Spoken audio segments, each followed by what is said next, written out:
The royal family bore me. It's always been the case since Prince Charles married Lady Di. I thought the whole thing was a ridiculous soap opera. Christopher Hitchens rather amusingly described it as combining Pop Idol with feudalism. But in general, I don't care.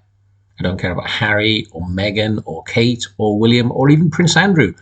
Albeit, I don't see why you give 12 million quid to someone you never met for something you never did. But I do care about the truth, and the truth is something of a stranger to a current media narrative. Now, as I'm sure you're aware, Princess Catherine hasn't been seen in public since late December. A story was put out she had some sort of operation and was recovering. Again, I didn't care. But as time went by and Catherine was a continuous no-show, some people began to get a bit antsy. So this photo was put out for Mother's Day. Within a few hours of its release, internet sleuths on Twitter were pointing out problems with the image. The BBC and the establishment media did their dutiful "what a lovely family" type stories, and they presumably didn't notice the obvious photo problems with the photo. That, or they were just lying to us. Now, when some of the problems became too obvious to ignore, Kensington Palace put out a statement saying Kate had done some amateur photo editing. This seemed an extraordinary statement to make, because bearing in mind you've got a full-time press team and you know any photo would be circulated globally, that's just a weird thing to do, but that's what we were told. However, it is alleged that further analysis of the photo showed that Catherine's face had been lifted from a magazine shoot from 8 years ago.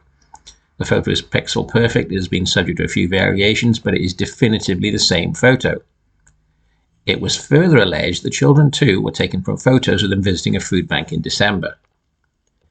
Now, if this was true, and I'm not saying it is, then the entire photo was a lie, and it rather begs the question, why not take a genuine photo? Why the need for subterfuge? Another photo came to light, which is supposed to be Catherine in a car with her mother. This was so grainy, I presume it was taken on a camera phone from about 1991. I did also wonder why a senior member of the royal family, who apparently had just had an operation, was going around without any bodyguards or close protection officers. And if all that wasn't weird enough, another photo came to light showing Prince William with what appeared to be significant bruising around his neck. It's not immediately clear what caused this bruising, and I can find no explanation that was offered. Now, a number of competing speculations did the rounds, and it became clear Kensington Palace press team had got themselves into something of a mess.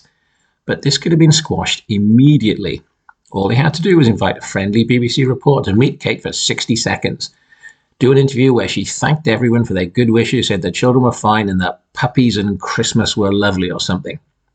Any news organisation worth their salt would have jumped at that chance. But that didn't happen either. All we know is we haven't seen a legitimate and undisputed image of Catherine's face since December.